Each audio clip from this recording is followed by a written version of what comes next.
cabe avisar.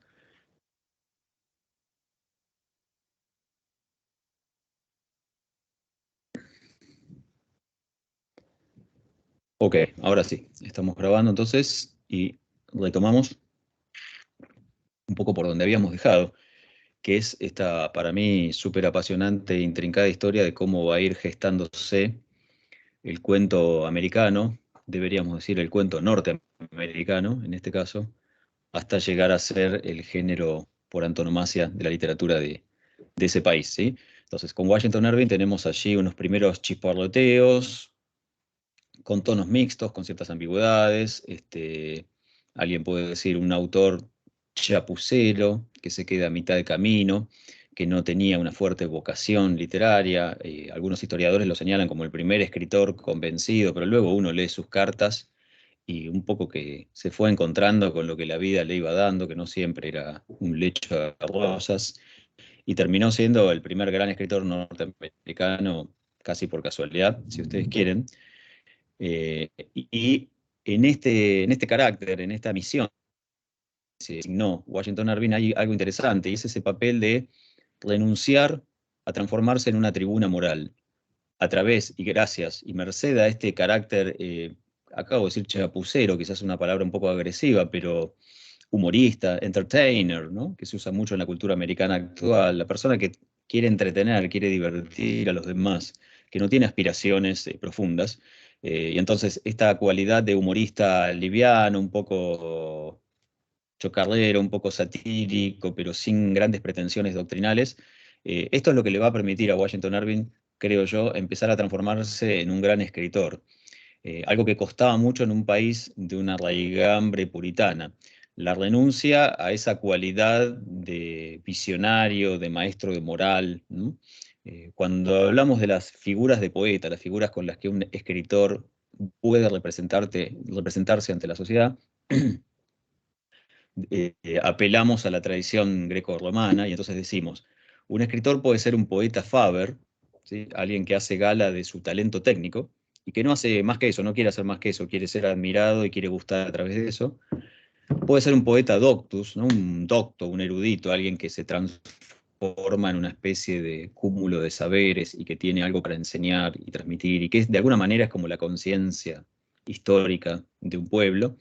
Y también el poeta Wates, ¿no? El vate, decimos nosotros en castellano, es decir, el poeta profeta, el visionario, que no es que sabe nada en especial, pero está inspirado por fuerzas divinas y entonces actúa como un profeta. Son distintos roles que los escritores pueden jugar en la sociedad o que podían jugar en la sociedad hoy por hoy en el mundo posmoderno. Habría que ver cómo funciona eso. Pero de estos tres papeles, ¿no? El docto, el artesano y el vate, justamente Washington Irving aparece como el artesano, ¿no? Es el poeta Faber. Yo hago chistes, yo hago humor, no pretendo enseñarle nada a nadie. Yo veo a la gente y me río un poco de la gente, me río con la gente, me río de mí mismo. ¿Mm? Y en esa renuncia, en ese paso al costado, hay una gloria, hay un triunfo. Washington Irving aprende que existe algo que son las bellas letras, que es el arte del entretenimiento, escribir bien para que la gente disfrute y goce sin tener que transmitir ningún mensaje. En un país donde todos, cuando tomaban la pluma, normalmente lo hacían o para hacer negocios o para dar clases de moral. Washington Irving no quiere hacer negocios, como comerciante es un fracasado, y tampoco quiere dar clases de moral porque no tiene ninguna doctrina que predicar. Él se presenta a sí mismo como eso que auténticamente es en el comienzo del sketchbook, ¿no? Un viajero, un solterón, un hombre sin compromisos. Así que allí hay un secreto en ese paso al costado. Después esto Poe lo va a transformar en una especie de obligación profesional para el escritor, saber renunciar a la pretensión moral. Poe va a hablar de la herejía didáctica. Dirá que es una herejía didáctica el acto por el cual el escritor, cuando está escribiendo una ficción, pretende enseñarnos algo. Es un cambio que se produce en el pasaje del siglo XVIII al siglo XIX, cuando las artes se reacomodan y los artistas tienen que ocupar una posición más humilde, ¿no? Ver que están allí para generar placeres o displaceres, para entretener a la gente, para adornar la vida, pero no para decir las cosas importantes. Los contenidos se enseñan en las escuelas y las universidades, y la moral se enseña en la casa o en la iglesia. El escritor no tiene ninguna de esas dos cosas para hacer. No es un científico, no es un político, es solo un escritor, ¿no? Y Washington Irving, haciendo profesión de humildad, creo que logra encontrar en ese terreno medio un lugar propio, un sabor propio, muy americano al mismo tiempo. Humilde, con el gusto de las cosas, qué sé yo, provisorias, ¿no? Consciente de que no estaba produciendo quizás una obra histórica. Y el sketchbook sigue adoleciendo de esa maldición que yo les contaba la semana pasada, no está traducido íntegro a nuestra lengua. Así que eso habla un poco a las claras de cómo quedó posicionada la figura de Washington Irving. Hay 10 traducciones de Cuentos de la Alhambra y ninguna del sketchbook. Bien, terminamos con nuestro amigo Irving y vamos a otro grande. Este sí es un grande por donde se lo mire, tanto en términos de estilo como de logro, como de posición en el canon, etcétera, etcétera. Y uno podría decir que si la pareja fundadora de la literatura norteamericana está constituida por Washington Irving y Fenimore Cooper, inmediatamente a continuación de la consagración de ellos, en la década de 1820, ya en la década de 1830 va a aparecer el primer gran escritor de calibre mundial e internacional, que es Hawthorne, ¿sí? Entonces vamos a hablar ahora un poco de él. Antes de arribar a Hawthorne, quiero reflexionar un poco más sobre la forma de cuento. Notarán que las láminas, de nuevo, responden a una estética distinta. Estoy mezclando láminas de cursos distintos, de años distintos, así que disculpas por eso de nuevo.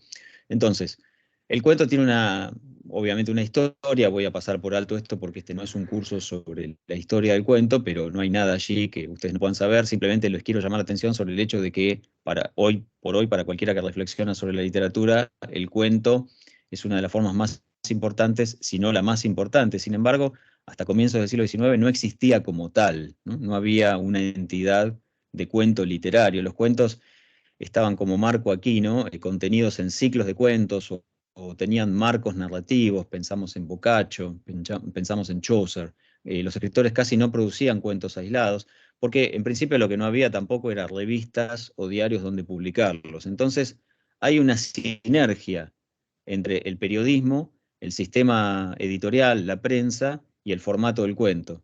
Porque hay diarios y revistas, va a haber cuentos, y porque hay cuentos, cada vez va a haber más revistas literarias, ¿no? Es decir, una cosa lleva a la otra y se forma un círculo virtuoso. Existían también en aquella época, esto que aquí pongo, los gift books, eran libros que se compilaban normalmente para las fiestas, libros de lujo con tapa dura, y a veces los editores de esos libros compraban cuentos o encargaban cuentos ad hoc, es decir, especialmente, ¿no? Encargaban poemas y cuentos. Entonces eso también promovió un poco la escritura del cuento, que hasta 1810, 1820 era un formato desconocido y bastardo. Bueno, antes prometía que íbamos a reflexionar un poquito sobre por qué tan tardíamente el cuento va a estallar como formato. Tengo aquí una serie de motivos, los voy a enumerar, los voy a leer de la lámina. Mi propósito es, en todo caso, que esto sea un disparador de discusiones futuras o de reflexiones de ustedes, y si quieren, las seguimos por mail o en clases subsiguientes. Obviamente lo que estamos pensando en el siglo XVIII es que se consolida la famosa doble revolución, ¿no? Una revolución industrial, una revolución política que marca la llegada de la burguesía al poder. La burguesía se va a identificar fuertemente con la novela. La novela es el género de la identificación del lector con los personajes. La novela es ese libro que uno va leyendo a lo largo de varios días. El cuento va a tardar en aparecer. Yo diría que si la novela es el género del siglo XVIII, el cuento es el género del siglo XIX, cuando los tiempos se aceleran y la vida se complejiza todavía más, ¿no? Entonces, en un mundo de progresiva alfabetización, crece la prensa, crece el mercado editorial, se va secularizando el mundo, es decir, cada vez es menos importante la Biblia y cada vez es más importante la literatura de ficción, la literatura de entretenimiento, cada vez es menos importante estar formado religiosamente y cada vez es más relevante estar informado día a día. Se acelera la experiencia de la gente, a la gente le suceden cada vez cosas más rápidas todos los días. Yo siempre cuento en esto la anécdota de cómo los abuelos y los antepasados van perdiendo prestigio, ¿no? Porque ya el abuelo no tiene nada que enseñarle al nieto. Y pronto el padre pierde prestigio, porque el hijo ya no cree ni en el padre, porque todos viven en mundos distintos. Cada 20, 30 años los mundos cambian mucho. En Norteamérica se da una situación particular, además por una serie de discusiones y probablemente de negligencias. No había una ley de copyright que protegiera a los escritores extranjeros. Entonces uno podía mercenariamente tomar obras publicadas, por ejemplo, en Escocia o en Inglaterra y republicarlas a mansalva en Estados Unidos sin pagar un centavo. Y esto también conspiró contra los novelistas norteamericanos, porque sentarse a escribir una novela toma mucho tiempo. La novela es un género que insume, una inversión, es un libro caro de vender luego. Y la verdad es que los editores norteamericanos preferían publicar novelas inglesas a publicar novelas de autores americanos. Por lo tanto, muchos novelistas se van a ver llamados a escribir cosas más cortas para poder publicarlas en los diarios y en las revistas. Y esas cosas más cortas obviamente van a ser los cuentos, ¿sí? Así que hay como un desvío allí de la actividad novelística. Entonces, perdón, aquí estaba marcando una serie de factores que no tienen necesariamente que ver con la serie literaria, por eso los llamo extraliterarios, y luego dentro de los factores intraliterarios podemos pensar que el romanticismo presiona para recuperar tradiciones nacionalistas, tradiciones folclóricas, o para explorar con nuevas formas. Es decir, por un lado es nostálgico, quiere recuperar un pasado perdido, idílico, idealizado, y por otro lado gusta proponer formatos nuevos, ¿no? El fragmento y el juego. Entonces hay también una dosis de experimentación junto a la nostalgia romántica, y eso va en favor de que se catapulte la consagración del cuento. Después, de la serie narrativa en general, lo que sucede es que, bueno, como vimos, el sketch empezaba a perder valor en un mundo donde había cada vez más periodismo, cada vez más viaje, y de pronto un escritor como Washington Irving se encuentra con que se pueden narrar cuentos a partir del sketch. Es importante la ficcionalización de una pieza breve, ¿ok? Y esto tiene que ver con el hecho de que la gente quiere aventura, la gente quiere novedades. Recordemos que novela, la palabra que viene del italiano para designar el relato breve, no el relato largo, sino el relato breve, novela tiene que ver con novedad, con noticia, ¿no? Un cuento, de alguna manera, comparte algo con la noticia. Yo antes hablaba del periodismo que cumple una función épica. Aquí estamos viendo también eso, ¿no? Leer cuentos es una manera indirecta de estar informado, es un género de la aceleración de la vida, del apresuramiento, ¿no? Empieza y termina. Y lo que va a suceder con muchos novelistas es que tienen que aprender a comprimir, ¿sí?, las novelas, ya no hacerlas tan largas, esas novelas de 500 páginas, de 800 páginas, no encontraban lectores a comienzos del siglo XIX. La gente vivía en grandes ciudades, vivía corriendo de aquí para allá, ¿sí?, cambiando de medio de transporte, cambiando de trabajo, cambiando de vivienda, mudándose, y la novela conspiraba contra una vida demasiado ajetreada. Entonces, bueno, tanto en esta lámina como en esta otra lámina, lo que estoy haciendo es consignar una serie de motivos que convergen, producen una sinergia favorable al arte del cuento. ¿Okay? Si no se entiende, por favor avísenme, porque de nuevo no los estoy viendo. Y entonces ahora sí, comenzamos con hablar un poco de Hawthorne. Si queda alguna cosita pendiente de Hawthorne o de Melville, podemos retomar la semana que viene sin problema, o me lo consultan por mail, por favor. Bien, ahí hay una maravillosa foto, y digo foto porque ya, como ven, Hawthorne murió en épocas en que existía el daguerrotipo y la fotografía, entonces es de los escritores norteamericanos de los que ya no dependemos de dibujos o retratos, ya tenemos fotografía, ¿no? A partir de 1830 y 1840 nuestros escritores empiezan a ser realmente fotografiados. A mí me gusta mucho esta foto de Hawthorne, me identifico además porque está muy despeinado y tiene esa cara de amargado, profeta, visionario, etc. Poco después de esta imagen falleció. Bien, no me voy a detener en los datos bibliográficos, esto había sido hecho para otro curso en el cual le dedicábamos mucho más tiempo a Hawthorne porque veíamos una novela de él. Lo que quiero destacar aquí es que está esa primera obra fallida que aquí la están viendo, ¿sí?, de la cual él después va a abjurar. Hubiera preferido no haberla escrito, pero bueno, la había escrito, y le debemos al fracaso de esa novela el hecho de que se haya puesto a escribir cuentos. La década de 1830 de Hawthorne es una década de fracaso con la novela y de la gloria del cuento. Son los cuentos que va a reseñar Poe y que va a decir, estos son los grandes cuentos americanos, son las primeras obras maestras de la cuentística americana, ¿no? Y eso va a comenzar con esta primera antología, Twice Told Tales, hermoso título, o sea, cuentos contados dos veces, ¿sí? Hawthorne va a republicar varias veces este libro porque le iba agregando cuentos, hasta que después, bueno, se dedicó a publicar otras antologías. Lo que les quiero decir es que los primeros cuentos de Hawthorne, justamente él mantiene esta lógica del anonimato. Publicaba en forma anónima, no quería que sus vecinos ni su familia se enteren de que era escritor, se sentía culposo por escribir, le parecía que era una profesión indigna, y no quería además las críticas negativas, entonces publicaba de manera anónima. Un día un amigo, como decimos en Argentina, lo escrachó o lo mandó al frente, ¿no? Dio a entender en un diario que esos cuentos que tanto gustaban le pertenecían todos a la misma persona, esa persona era Hawthorne, y Hawthorne no tuvo más remedio que aceptar que él era el autor de esos cuentos, y entonces empezó a publicar con su nombre y su apellido, salvo que va a cambiar una letra de su apellido, y ustedes preguntarán por qué, a ver si lo tengo aquí. Bueno, justamente por esto, porque tenía antepasados que se llamaban Hawthorne, ahí ven el apellido original de la familia, ¿sí?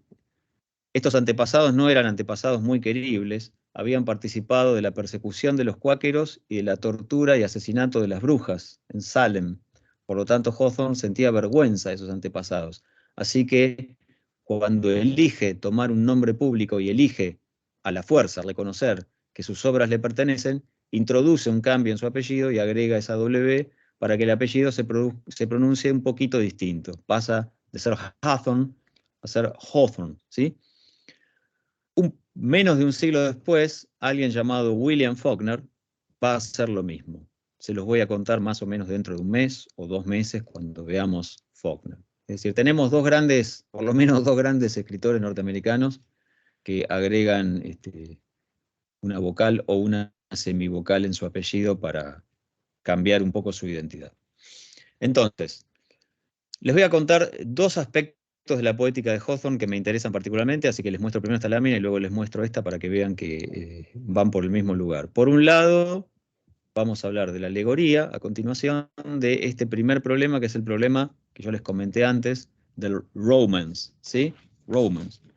Hawthorne, en los prólogos a sus novelas, por ejemplo, La letra escarlata, pero sobre todo las que escribe después, La casa de los 7 tejados o El fauno de mármol, Hawthorne nos va a decir que él no se siente escritor de novelas, sino que él se siente escritor de romances, o sea, romances. No es lo mismo en castellano que en inglés esta palabra, significa cosas distintas. En castellano es una forma poética específica, por lo tanto, propongo que mantengamos el inglés. ¿Qué dice Hawthorne que es un romance? Bueno, pueden buscar esto en nuestra enciclopedia americana, donde hay una entrada en particular que define el género romance, o pueden leer los prólogos de Hawthorne que están o en el campus o en nuestra traducción en el sitio web. Ahí van a ver que Hawthorne dice que el escritor americano, en la primera mitad del siglo XIX, no puede ser un escritor realista. No pertenece a un país del todo comprensible, con tradiciones inteligibles. Yo agregaría, no es un país muy serio, Estados Unidos, y entonces el escritor americano no tiene una visión de conjunto de lo que sucede en su realidad. Es un país desgajado, un país tensionado, un país que está recién naciendo.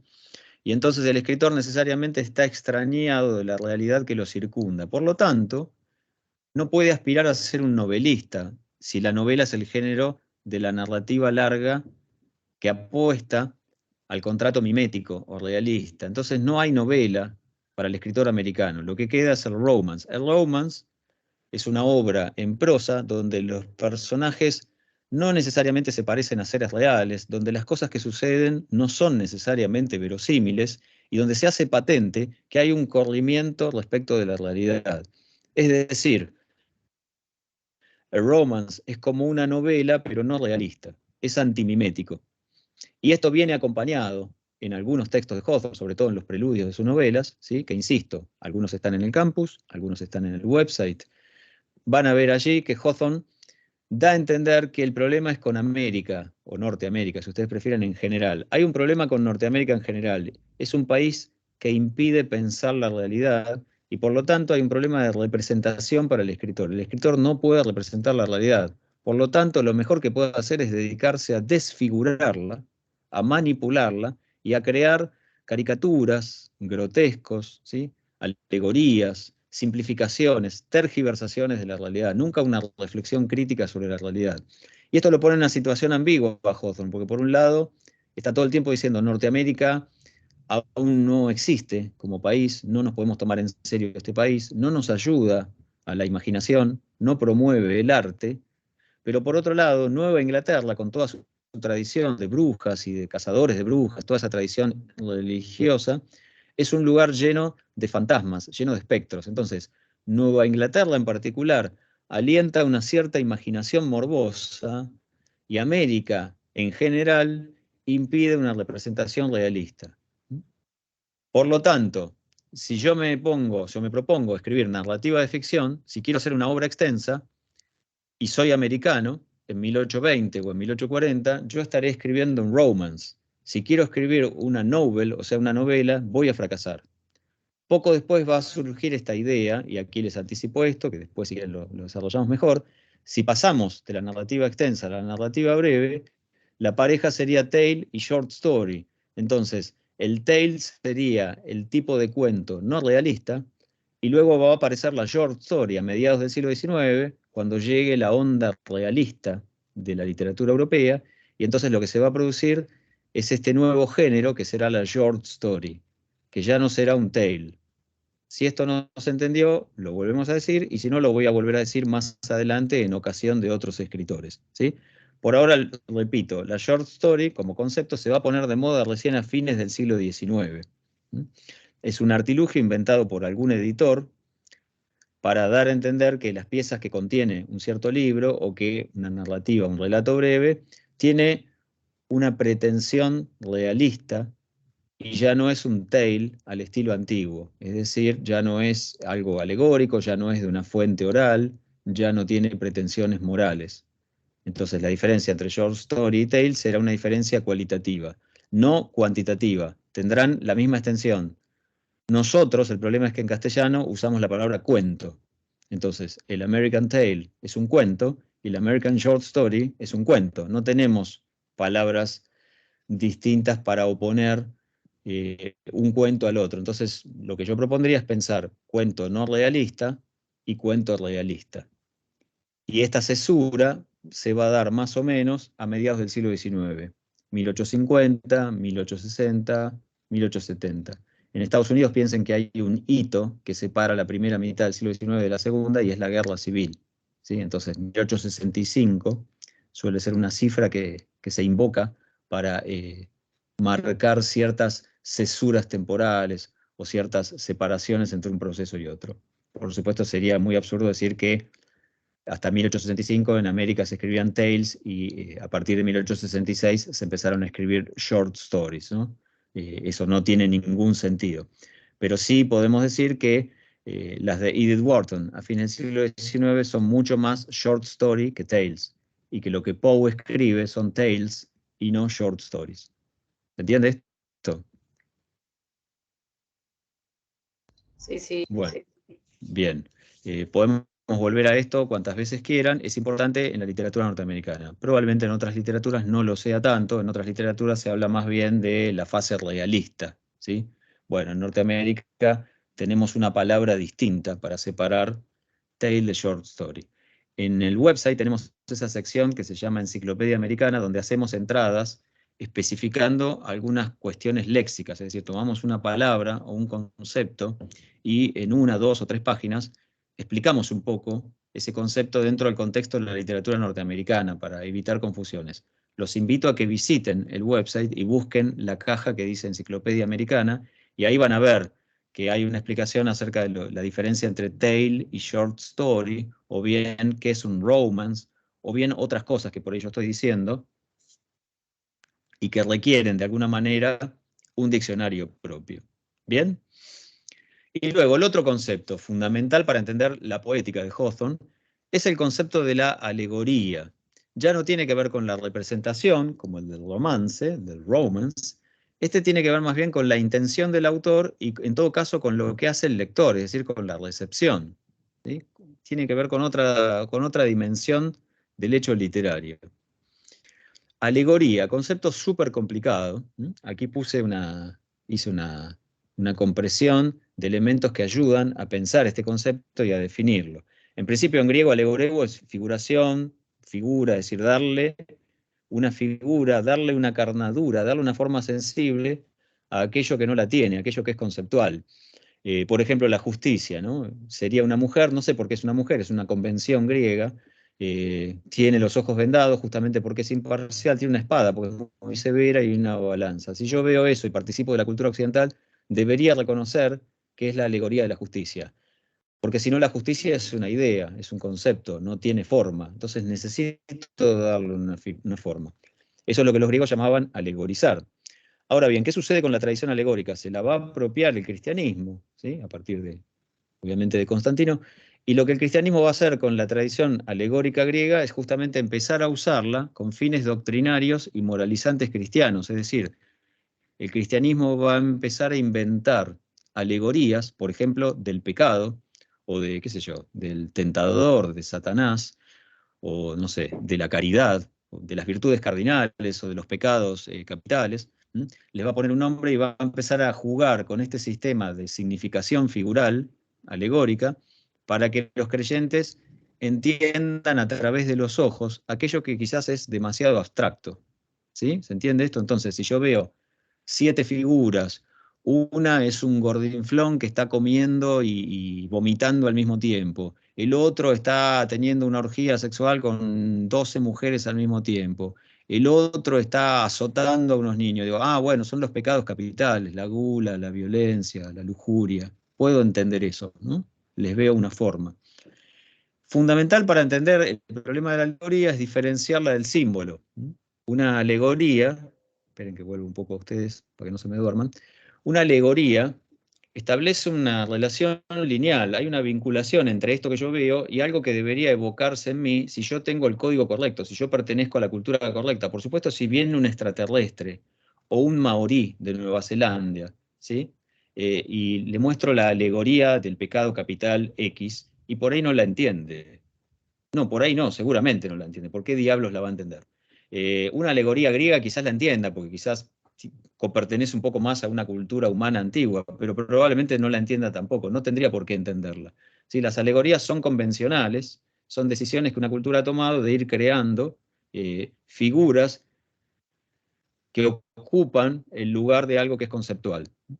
El problema es que el cristianismo, a esta técnica, que es un recurso de las artes plásticas, sobre todo los griegos hacían esculturas y cuadros representando lo irrepresentable, la muerte, el sueño, ¿sí? Un dios con alas en los pies, qué sé yo, un anciano con barba que tiene un reloj en las manos, será el tiempo, pongamos, qué sé yo, puede ser un abuelo que se quedó dormido en un geriátrico, no sé, pero en principio uno pensaría que evoca otra cosa. Entonces, hay una sustitución lineal, ¿no? Entonces, la alegoría eh, es un festival para el ojo, ¿sí? Porque es una figuración plástica, pero apela poco a la imaginación, porque yo conecto una cosa directamente con la otra. El cristianismo a esto le suma un contenido moralizante. La alegoría del pecado o la alegoría de una virtud deberían producir temor al pecado, o amor por cierta virtud, qué sé yo, la caridad, la templanza, no sé. Entonces, en la discusión sobre Hawthorne, en parte porque el propio Hawthorne, con una serie de sintagmas un poco confusos, genera esta confusión, y en parte porque es Poe el que va a poner el dedo en la llaga, no podemos no referirnos, al pensar en la literatura de Hawthorne, al problema de la, y la pongo entre comillas porque es una simplificación de varios problemas, el problema de la alegoría. Ustedes van a ver a menudo en la literatura sobre Hawthorne que se discute a Hawthorne como alegorista, o que la literatura de Hawthorne no es tan buena porque es alegórica. El que primero lo señala va a ser Poe, el primero conocido que lo señala. Por supuesto que había críticos de la época que se daban cuenta que Hawthorne tenía problemas morales con la doctrina cristiana y a veces utilizaba la literatura de una manera un poco pedagógica. Poe se da cuenta, luego Henry James va a repetir un poco estas quejas, ¿no? Cuando señala que a Hawthorne a veces le faltaba soltar la imaginación y que a veces además se ponía en una especie de papel de predicador, de sacerdote, pero como tampoco creía mucho en el cristianismo, al final las moralejas de Hawthorne son moralejas torpes, ¿sí? Esto de nuevo después lo vamos a ver en Kafka, ¿no? Es decir, es como alguien que quiere enseñar algo, cuenta algo que parece que tiene un formato educativo, pero al final no enseña nada, y uno se pregunta si será una enseñanza fallida o si será a propósito. Hawthorne está en esa tensión, Bueno, ustedes pueden leer algo maravillosamente bien escrito, aunque con cierta malicia, el ensayo de Borges sobre Hawthorne, ¿sí? Que está en el campus, donde Borges destaca todas las máximas virtudes de Hawthorne, señala algunos defectos, y en particular se detiene en este problema, el problema del alegorismo de Hawthorne. ¿En qué consiste el problema del alegorismo de Hawthorne? Bueno, en que Hawthorne, a veces, en vez de crear símbolos, es decir, inventar una figura que representa un problema y que lo evoca de una manera no lineal, no automática y por lo tanto polisémica, símbolo, en vez de hacer eso, Hawthorne a veces trabaja con alegorías, trabaja con sentidos fijos. Parece que sus personajes y sus relatos en realidad son evocativos de otra cosa. Parece que estuvieran tomados de episodios bíblicos o de personajes de la doctrina cristiana, supongamos. Y entonces esto le quita valor como escritor imaginativo y autónomo. La mayor queja va a venir del lado de aquellos que le reprochan la pretensión de, a través de literatura que parece ser creativa e imaginativa, deslizar mensajes morales cristianos. Ahora bien, cuando uno lee Hawthorne, lo que encuentra es más bien un cuestionamiento muy tenso del cristianismo y no tanto una defensa del cristianismo. Ahora, a continuación vamos a analizar un poquito el joven Goodman Brown. Allí lo que aparece es la idea de que en el mundo todos somos malos, ¿no? La esencia del hombre es la maldad. No hay tanto una invitación a hacerse cristiano y a querer el mundo desde el cristianismo, sino una inyección de miedo calvinista, la idea de la predestinación. Todos estamos perdidos y condenados desde la cuna. Entonces, Hawthorne nunca o casi nunca elabora alegorías puras, nunca o casi nunca emite este mensaje moral. Siempre está al borde de. Y muchos críticos de Hawthorne le van a reprochar esto, ¿no? No le pueden perdonar ese coqueteo, digamos, con la tradición alegórica. La palabra alegoría, si ustedes me preguntan a mí, si es la palabra correcta, si es la palabra apropiada para esto, no estoy muy seguro. Pero a esta altura no se puede discutir esto, porque es la palabra que nos ha quedado. Todos usan esta palabra. Es la cuestión de la alegoría en Hawthorne, ¿sí? Y vuelvo a la lámina porque les quiero comentar que Hawthorne, de niño, tuvo una infancia un poco tortuosa. Su padre lo dejó huérfano de padre cuando él era muy niño. La madre un poco que enloqueció. Entonces en la familia todos vivían retraídos, no se hablaban entre sí, es decir, tuvo una crianza muy dura, muy triste. Hawthorne leía, empezó a escribir de niño, aunque empezó a publicar muy de grande. Y entonces, ¿qué leía? Por supuesto, leía la Biblia. Y aquí he recogido este libro, que es uno de los libros más leídos, más publicados en la tradición anglosajona de toda la historia, que es The Pilgrim's Progress, o sea, el progreso del peregrino. Ahí puse una tapa, una edición. Este libro es de John Bunyan, ¿sí? ¿Qué cuenta este libro?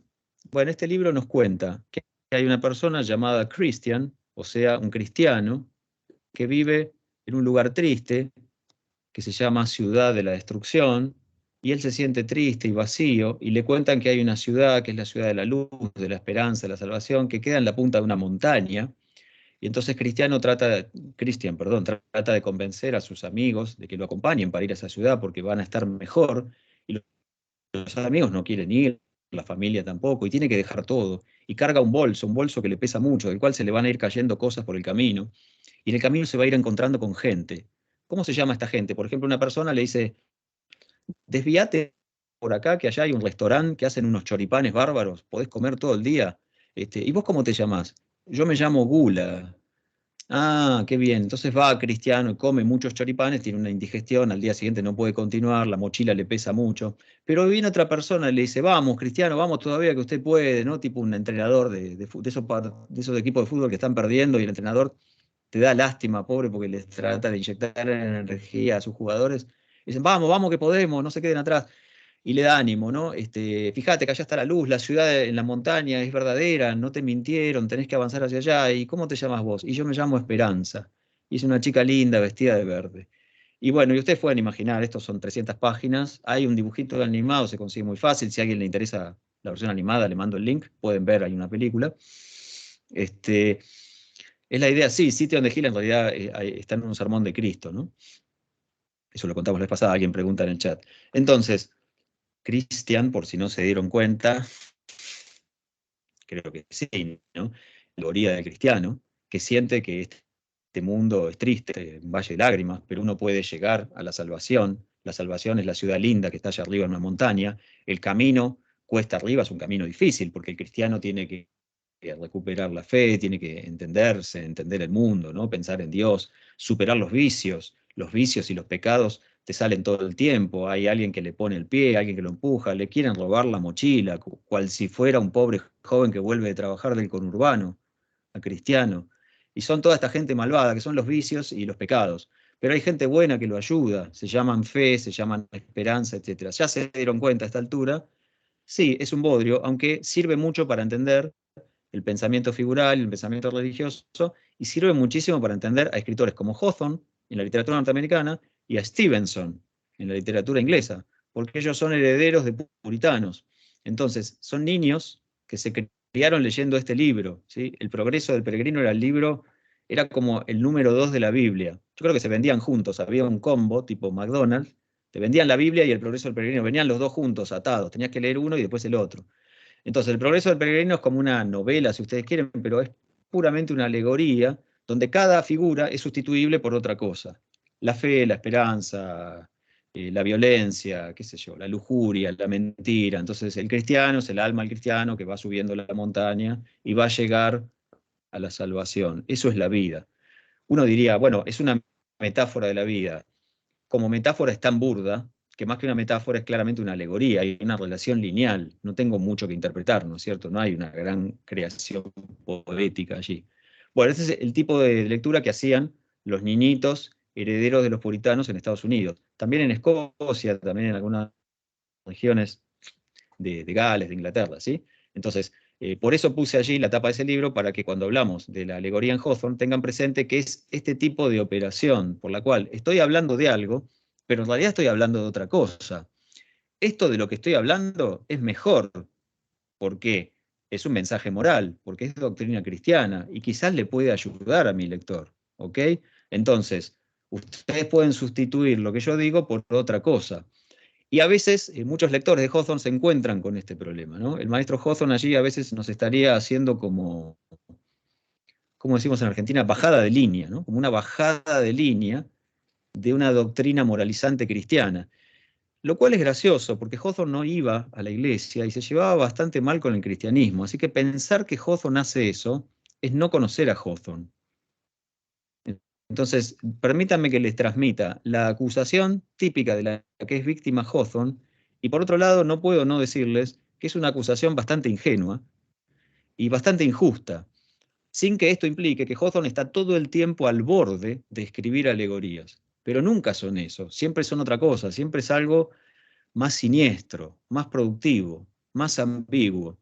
Y me parece que el que lo entendió bien fue alguien que fue vecino de Hawthorne durante un tiempo, se enamoró de Hawthorne literalmente, quiero decir, ¿no? Quería tener una relación física. Hawthorne era un hombre pacato, conservador, salió corriendo, le dijo, no, usted se equivocó, no sé qué pretende usted de mí, como esa película de Isabel Sarle, ¿no? Cuando, supónganse que Melville aparece en calzoncillos una noche y Hawthorne le dice, ¿usted qué pretende de mí? Pensé que éramos colegas, amigos. Y bueno, y Melville se puso a llorar y dijo, no, pensé que había algo más entre nosotros. Hawthorne le dijo, no, no, por favor, somos gente seria, yo soy un padre de familia, usted también, ¿no? Se cortó eso que podría haber surgido. Después eso Melville se muda y se va a transformar en una relación epistolar que se va enfriando, con los años se va enfriando. Pero Melville, en el momento de calor, esto en inglés además tiene una connotación física erótica, ¿no? Estar caliente. Bueno, en castellano también. Melville escribe un texto maravilloso, fundamental para la teoría literaria norteamericana, que está traducido en el sitio, les pido que lo lean, porque sirve para entender a Hawthorne y sirve para entender a Melville. Y Melville allí va a decir, Hawthorne es un apóstata, es un rebelde, dice que no es conformista, es de los que ven el lado oscuro, tiene el poder de la oscuridad, ¿no? Esto va a dar pie a un famoso libro de Harry Levin que se llama El poder de la negrura. Es un libro en el que este teórico, creo que era inglés, demuestra que Poe, Hawthorne y Melville tienen un proyecto en común, que es un romanticismo negro, es un proyecto antiamericano, un proyecto para demostrar que el hombre es malvado, que estamos todos perdidos, que todo está mal sobre la tierra. Por eso sus cuentos y novelas abundan en horrores, No hay nada demasiado armónico, simétrico y bello ahí, ¿no? Todos están locos, todo está desajustado en las literaturas de estos tres grandes maestros, porque es un momento en especial de Norteamérica, cuando Norteamérica empieza a creerse que va a ser la potencia mundial, pero ya surgen escritores y artistas que dicen, ojo, que esta es la perdición, esta es la condena, van por el lado equivocado, van por el lado del negocio, del provecho, de la razón. ¿Mm? Compraron esta trampa que es la democracia, la máquina, y van hacia la destrucción. Y esto está en la literatura de Poe, en la literatura de Melville, ¿no? Perseguir el animal mítico que a uno lo destruye. Las novelas de Poe y Melville. Melville retoma en Moby Dick la novela de terror de Poe. ¿Mm? Los cuentos de Hawthorne, donde él está explorando la tradición americana para decir, todo es un horror. Yo podría hacer aquí una imitación de, me gusta, hay un par de escritores que me gusta imitar, uno es Sábato, y Sábato tenía esta visión muy pesimista de la vida y decía, es atroz, todo es atroz, es una atrocidad, la vida, una atrocidad. Decía, bueno, estos tres escritores realmente vienen a decirnos todo el tiempo, todo está mal. Y Melville exalta a Hawthorne, lo exalta a tal punto que dice, está a la altura de Shakespeare. Ustedes saben lo que es para un hablante inglés decir eso en literatura. Lean ese texto, por favor, porque entonces Melville allí dice, Hawthorne ve el mal, Hawthorne ve lo negro que hay por detrás de la blancura en la que todos creen, y uno de los cuentos donde mejor lo ve es El joven Goodman Brown. Así que aunque le dedica 3 renglones a comentar el cuento, les pido que lean eso porque es una pieza fundamental, ¿no? En esta argumentación de estos maestros del horror, ¿no? También del suspenso, si ustedes quieren, pero que tienen una visión esencialmente negativa, pesimista. Cuando yo les digo esto y les digo que a Hawthorne se lo acusa de ser un escritor moralista, se dan cuenta que hay algo que no encaja, ¿no?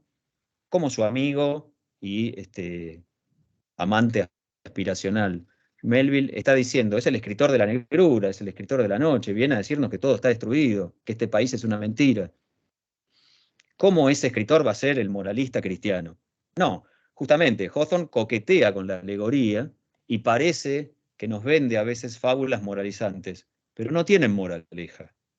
Hawthorne no tiene nada que enseñarnos y no quería tenerlo tampoco. Hawthorne llevó durante toda su vida un cuaderno de notas, un libro que amaban Borges y Pilia, y bueno, y que todos amamos, Henry James también, porque a Hawthorne se le ocurrían argumentos de cuentos todo el tiempo. ¿No? O sea, hay gente a la que se le ocurren en su vida 3 cuentos, a Hawthorne se le ocurrían 3 cuentos por día, y llevó libretas de apuntes durante 40 años, y eso se conservó gracias a su mujer y a sus hijos, y son buenísimos los argumentos de Hawthorne. Ahora, muchas veces lo que vemos que en esos argumentos, Hawthorne imagina un argumento, ¿no? Por ejemplo, un profesor está dando clases por computadora en una universidad. Todos sus estudiantes mueren, él no se entera y sigue dando la clase a perpetuidad. Es un típico argumento de Hawthorne. Por supuesto, no existían las clases por computadora, pero pónganle que el argumento podía ser ese. Ahora, en muchos argumentos, Hawthorne pone punto y aparte y agrega, esto podría significar que en realidad el escritor es un alma condenada en el infierno, el profesor, perdón, es un alma condenada en el infierno, que no estaba dando la clase en la vida real porque era un profesor muy malo y no merecía tener alumnos. Es como que él quería explicarse a sí mismo los relatos que iba a escribir. ¿Se entiende? Y dentro de esos relatos, sobre todo al final, vemos que hay un intento de explicación, que es lo que más me gusta de Hawthorne, porque es cuando Hawthorne desbarranca totalmente y le ofrece al lector una mímesis de explicación que no explica nada. Los mejores cuentos de Hawthorne, los más queridos por sus fanáticos, entre los que me enorgullezco de estar, Wakefield, El velo negro del ministro, parece que terminan explicándose, y yo los enseño, los doy en curso en la universidad pública, cursos privados, la gente piensa que los entendió, hasta que uno les pregunta, a ver, explícamelo, y no hay una explicación. Son explicaciones falsas, no hay moraleja, no hay mensaje. Todo es lava que se solidificó. Si uno pisa fuerte, se cae y se derrite en el fuego del infierno. Eso es Hawthorne, creo que lo entiende muy bien Melville. Por lo menos, si no es así necesariamente desde el punto de vista argumental, sí es así desde el punto de vista emocional. Hawthorne nos deja vacíos, nos deja angustiados, ¿sí? Así que bueno, después a la noche, si no puede encontrar el sueño, bájense una versión en castellano o en inglés del Progreso del Peregrino, leen las primeras páginas y van a entender lo que es una alegoría. Pero, insisto, hacer alegorías es apelar a una construcción previa, a un sentido prefigurado. Hawthorne, más que alegorías, hace símbolos que parecen alegorías, ¿sí? Él inventa cosas, y esas cosas parece que están sustituyendo otras cosas, pero no está muy claro que eso sea así, y por eso es un genio de la literatura. Bien. Bueno, aquí esto estaba hecho para otro curso, yo en ese curso abundaba más en Hawthorne, entonces recomendaba películas, puedo hacerla ahora también otra recomendación, no viene al caso esto. Hablemos un poquito del relato que nos mancomuna en este momento de la clase, el joven Goodman Brown. No sé si notan ahí, esta es la portada original, la primera edición, abril de 1836, ¿sí? O del 35, perdón, no veo bien.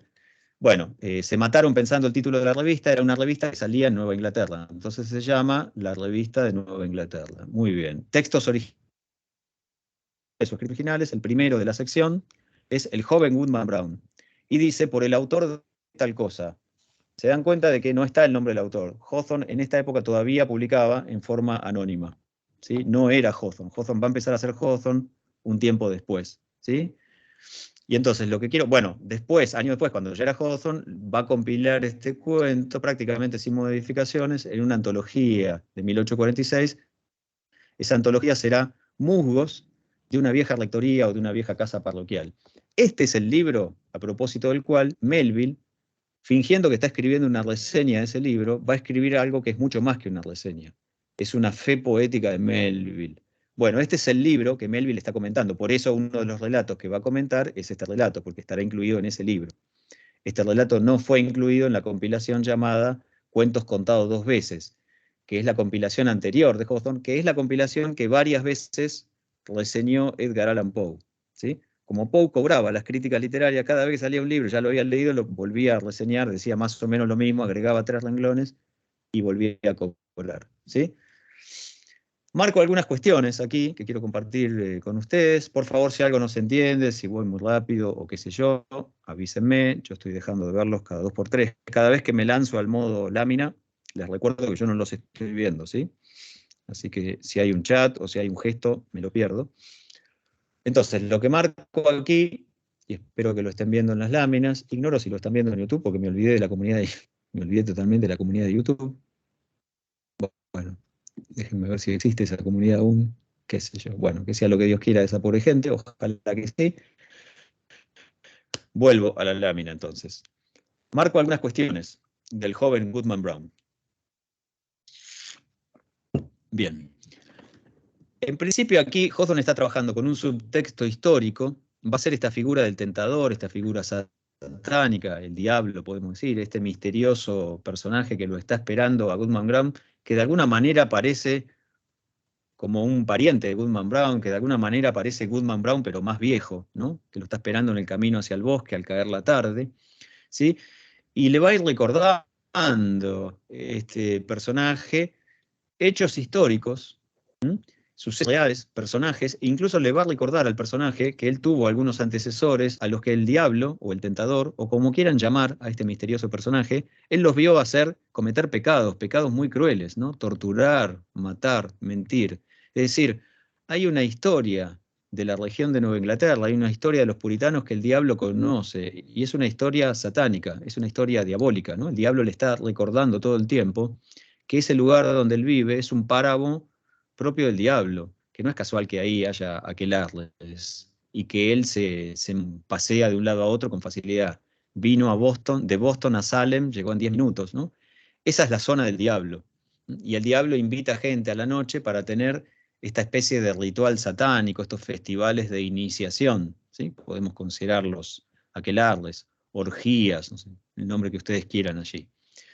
Pero ahí hay alguna invocación a un personaje histórico o a un evento real, con lo cual Hawthorne pone en tela de juicio la historia de Nueva Inglaterra, la historia americana y la tradición puritana como una plataforma satánica o diabólica.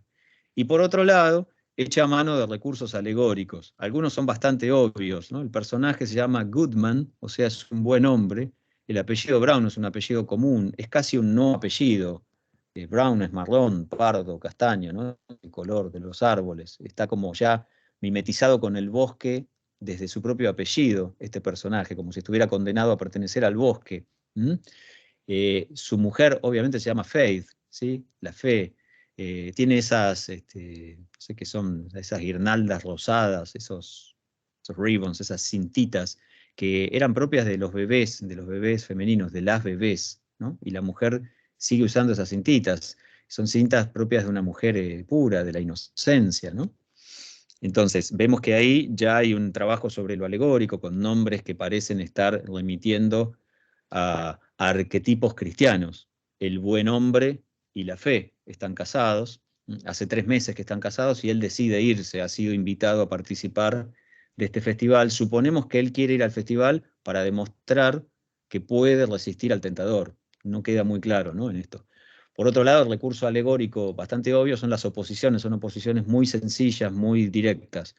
El bosque se opone al pueblo, ¿no? Aquí también podemos pensar en Dante Alighieri, ¿no? Cuando el bosque, la selva salvaje, ¿no? Como se dice en la comedia. Es decir, en la naturaleza están las bestias feroces, el hombre se vuelve un animal, ¿no? Allí se rompen los códigos de la civilidad. El día y la noche, al caer el sol, de eso se habla al comienzo del cuento, cuando la mujer le dice, no te vayas esta noche necesitaría que estés acá. Y él dice, no, justamente esta es la noche que me tengo que ir, ¿no? Y una posición muy trabajada y recurrente a lo largo del cuento es la del sueño y la vigilia, al punto tal que hay elementos al final para preguntarse si no habrá sido todo un sueño, ¿no? Muchas veces se invoca esta categoría y varios personajes traen a colación la idea de que todo está siendo soñado y de que él no está día despierto. ¿Bien? Por otro lado, el relato tiene una estructura muy sencilla, ¿no? Es una especie de catábasis, un descenso al infierno, una iniciación satánica. Se me ocurren muchos conceptos para describir esto, una orgía, un aquelarre, un sabbat, como quieran llamarlo, una iniciación de parte del diablo, en fin. Y la estructura es de ida y vuelta. Comienza con que Goodman Brown se va al atardecer y con que vuelve, y luego al final hay un pequeño desenlace a manera de epílogo donde se nos dice muy comprimidamente y muy angustiantemente cómo continuará toda su vida, ¿no? Toda su vida él va a tener la sensación de que hay un trasfondo maligno, de que todos mienten, de que en realidad todos participaban de la comunión del diablo. Y él era un ingenuo, era un idiota que no se había dado cuenta. Entonces, el mundo es malo, todos están condenados, ¿no? Es una visión muy negativa de la realidad, ¿sí? Fíjense allí el procedimiento temporal, ¿no? El cuento va casi paso a paso con él, desde que sale de la casa hasta que vuelve, y en el último párrafo se condensa toda la vida. Bien, y al final lanzo a manera de duda, que creo que es interesante plantearle a este relato, si el relato pertenece al modo fantástico o si es efectivamente solo una alegoría. Depende de las decisiones que uno tome de cómo interpretar los símbolos y señales del cuento, uno puede pensar que está más corrido hacia la interpretación alegórica, donde una cosa equivale a otra, ¿sí? Y donde todo tendría un sentido si yo apelo a la tradición cristiana, o bien si el cuento en realidad lo que apunta es a producir un efecto de incerteza, de angustia en el lector, porque justamente la duda que Hawthorne querría que nos quede al final del cuento es, ¿esto pasó o no pasó?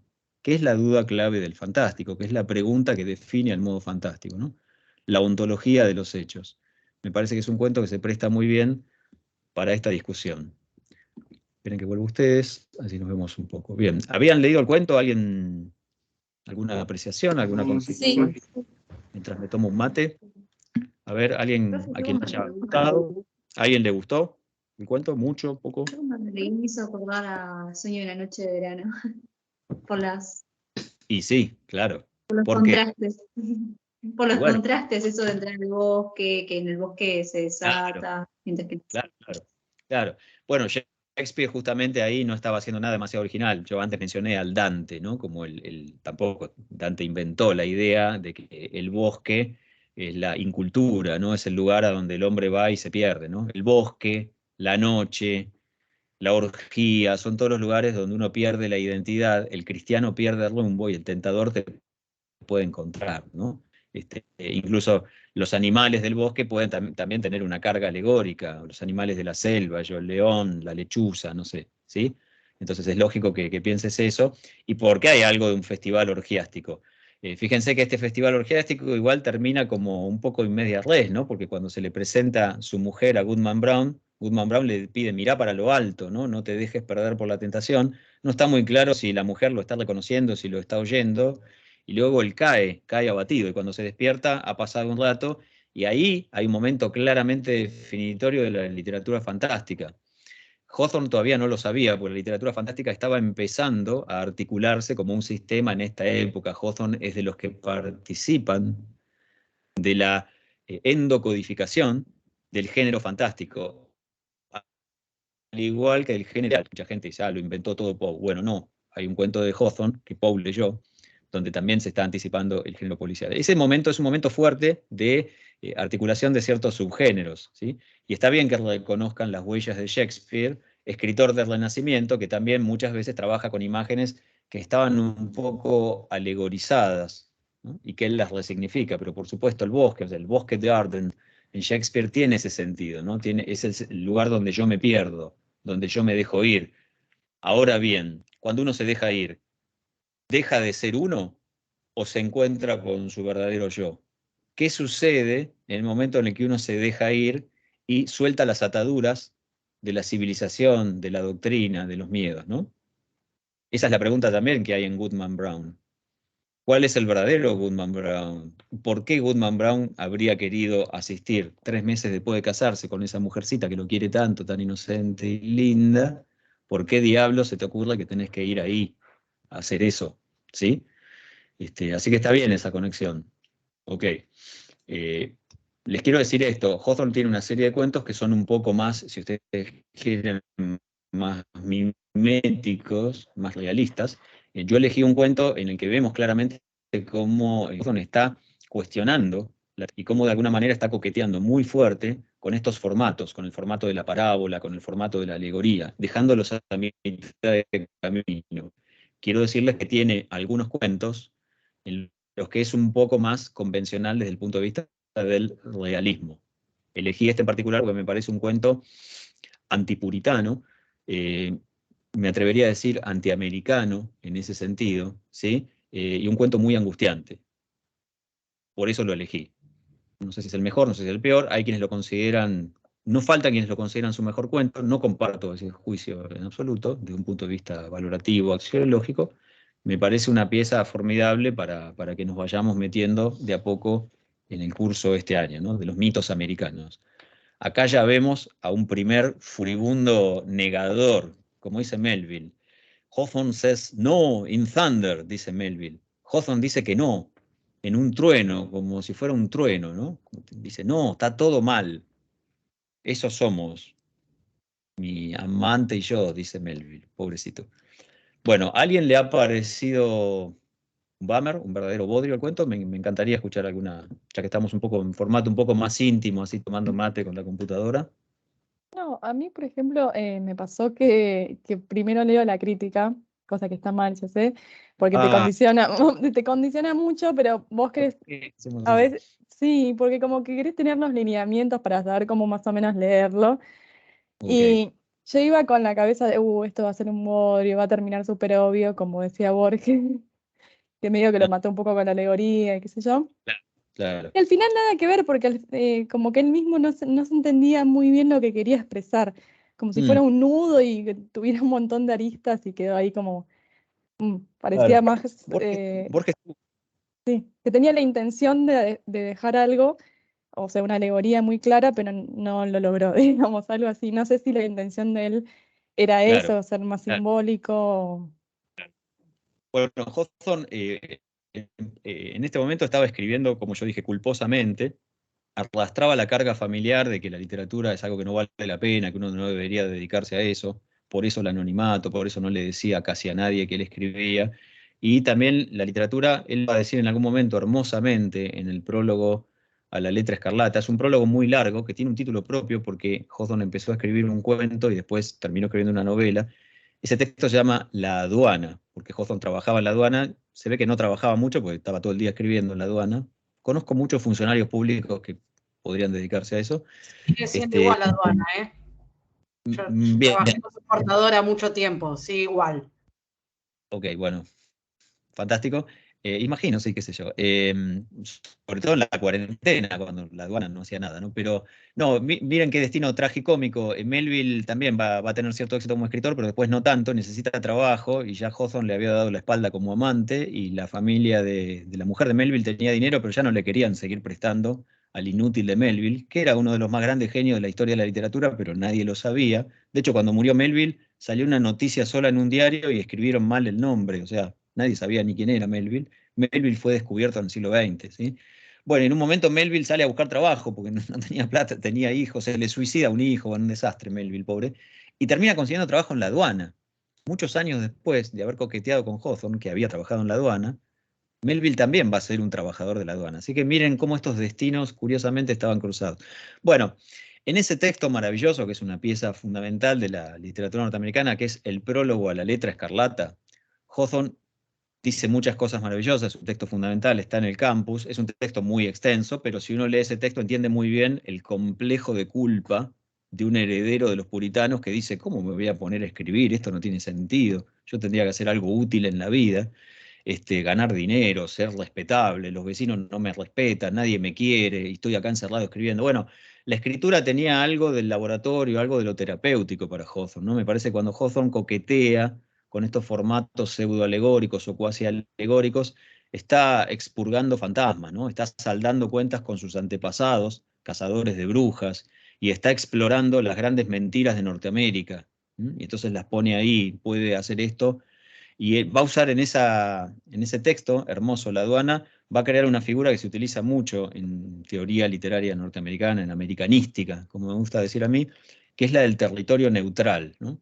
La ficción es un territorio neutral. Yo ahí puedo salir y puedo decir cualquier cosa y puedo hacer cualquier cosa. Ahí no soy imputable, soy inimputable, soy impune, soy inmune también. Ahí nadie me hace daño, yo no hago daño a nadie, ¿no? Yo me salgo de la realidad. Hay como una zona media entre la realidad y la irrealidad, y que es la zona de la ficción. Yo creo, juego, ¿no? Está de alguna manera definiendo la idea también del arte como un juego serio, pero sin grandes consecuencias. Y entonces así se deslinda de esa pretensión de moralidad que muchos dicen que tiene. Coincidamos en que si uno lee el joven Goodman Brown, pareciera que todo el tiempo va a haber una resolución moral, pareciera que todo el tiempo estamos esperando que venga la frase de sobre de azúcar: no hagas tal cosa, mantén el recto camino, no vayas de noche con un desconocido cuando ves que las brujas enfilan para un lado, no vayas por ahí, no dejes solo a tu mujer, si sos recién casado, no sé, etcétera, etcétera. Todo esto podrían extraerse como contenido, pero el cuento no va por ahí, no va por otro lado. El final es un puñetazo para el lector. Estamos condenados al mal, ¿no? Goodman Brown envejece y muere en la convicción de que todo es angustia. Yo he puesto, ya no me acuerdo si en el campus o en el sitio web, porque estoy jugando aquí a dos bandas este cuatrimestre, pero he puesto artículos en los que se analiza puntualmente este relato. En el capítulo 5, Terence Martin, que eso seguro está en el campus, él le dedica 2 o 3 carillas a analizar este cuento, así que recomiendo eso. Si andan con poco tiempo y no quieren leer mucho, pueden ir directamente al análisis que Martin, uno de los grandes especialistas de Hawthorne, hace sobre este cuento. Martin elige unos pocos cuentos de Hawthorne para desbrozarlos, este es uno, y después pueden leer el artículo de una colega española, a quien no tengo el gusto de conocer. Toda la primera parte resume la tradición puritana, quizás si quieren se la pueden saltear porque hemos hablado mucho, pero hay un momento en el que empieza a analizar puntualmente ciertos cuentos de Hawthorne en los que Hawthorne se enfrenta a los puritanos, y en particular Goodman Brown. Entonces allí también hay 2 o 3 carillas muy esclarecedoras. Agradezco por otro lado, ya que vamos a pasar a Melville, que alguien me escribió, no sé cuándo, pues estoy perdido, creo que fue el viernes o el sábado, y era buenísima la observación. Alguien me dijo: profesor, todo lo que mandó a leer es sobre Hawthorne, no mandó a leer nada sobre Melville. Bueno, es verdad.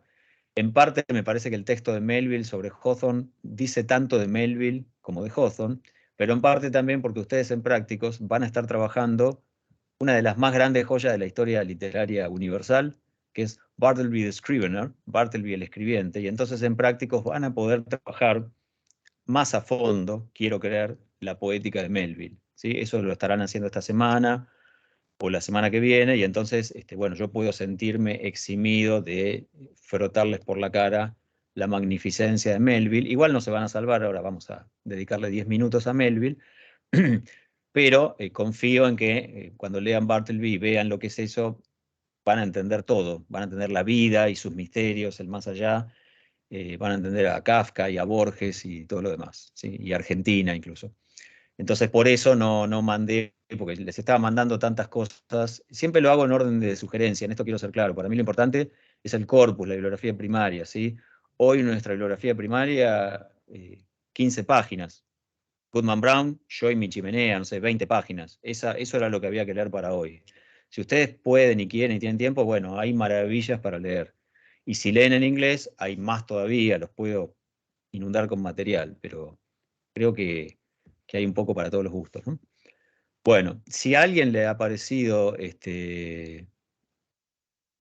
un bummer, como digo, para no decir bodrio, Melville, perdón, Hawthorne, me gustaría que me lo digan también, me sirve mucho escuchar comentarios lapidarios o destructivos. Alguien con todo derecho puede decir, es un relato bastante sencillo y que termina como truncado y truculento incluso, y no se sabe para dónde va, ¿no? También alguien puede haber sentido eso. Una circularidad asfixiante y un final demasiado abrupto y que algunas cosas por ahí no están explicadas. Me parecería muy legítima también esa crítica, podemos decirlo, ¿no? Este relato adolece de esos problemas A mí, deliberadamente. profe, Sí, cuando no explicaba por qué motivo iba ahí, como que me sacaba de la lectura. Necesitaba cubrir ese espacio de por qué iba. claro. Eso me hacía sentir como incómoda, porque no entendía por qué estaba ahí, si todo de su entorno estaba bien. Bien. Quédate tranquila porque se han dedicado 500 especialistas a este cuento, le han dedicado libros enteros, conferencias, he leído casi todo y nadie sabe, pero obviamente ahí lo que aparece es la idea de la tentación, la idea de la inquietud, ¿no? Al cristiano, al creyente, lo asalta la fe. Siempre se dice que el verdadero creyente es el que dudó y se reentró con la fe. De hecho, en la tradición protestante, la figura del born again, del que había perdido la fe y renació. Porque el que siempre tuvo fe es sospechoso, ¿no? Como dice, no, yo creo desde que nació y muere y cree en todo. Decís, nunca tuviste una duda, nunca tuviste una tentación. Entonces está esa idea de tensión. Estaba la idea ya en el judaísmo y el cristianismo la duplicó con el episodio del desierto de Cristo, ¿no? Entonces hay que saber resistir, hay que saber dudar. Por lo tanto, Goodman Brown ha sido tentado, ha sido invitado. Y de hecho vemos que hay como una intención programática en él de ir a resistirse. Y vemos que él trata de convencer a su mujer de que se resista. Entonces está esa idea. Pero más allá de eso no podemos avanzar. Es de una psicología bastante elemental. ¿Por qué Goodman Brown, a quien la vida le sonríe, 3 meses después de casarse, decide ir a un Sabbath, a un aquelarre? Cuando digo Black Sabbath pienso en Ozzy Osbourne cantando desafinado Iron Man. Bueno, evidentemente ahí está la idea de tentación, ¿no? Que es todo un gran tema, ¿no?